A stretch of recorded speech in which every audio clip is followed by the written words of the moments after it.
আসসালামু আলাইকুম ভিউয়ার্স, আমরা এখন আছি দিয়াবাড়িতে মাইলস্টোন কলেজের সামনে। তো এখানে যে বিমান দুর্ঘটনা ঘটেছিল তার জন্য কিছু আপনার এখানে ছাত্র ভাইরা মিছিল করতেছে, তারা 6 দফা দাবি করেছে আর কি। তো 6 দফা দাবির মধ্যে আমি কিছু দাবি বলতেছি, সেটা হচ্ছে নিহতদের নাম ও তথ্য প্রকাশ করতে হবে।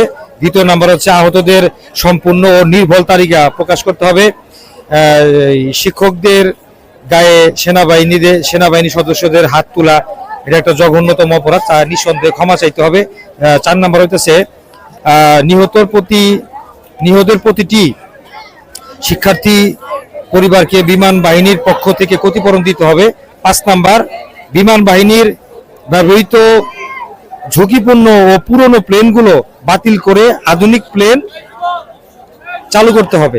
আর 6 নাম্বার হচ্ছে বিমান বাহিনী প্রশিক্ষণ পদ্ধতি ও প্রশিক্ষণ কেন্দ্র পরিবর্তন করে আরো মানবিক ও নিরাপদ ব্যবস্থা চালু করতে হবে। এটা হচ্ছে মাইলস্টোন কলেজের ছেলে মেয়েদের দাবি। তো এখন আপনারা দেখতে পাচ্ছেন, এখন এই 6টা দাবি আমি আপনাদেরকে জানালাম আর কি।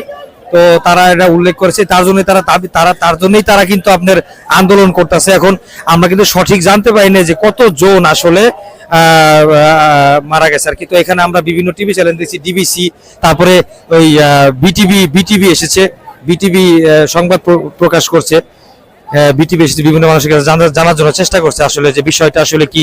তো আমরা এখানে একটু যাওয়ার চেষ্টা করবো পিছন দিক থেকে। একটু আসলে দেখি, একটু আপনি একটু ধরেন, ক্যামেরা করে ধরেন। এখানে বিটিভি কথা হচ্ছে, দেখেন আপনারা।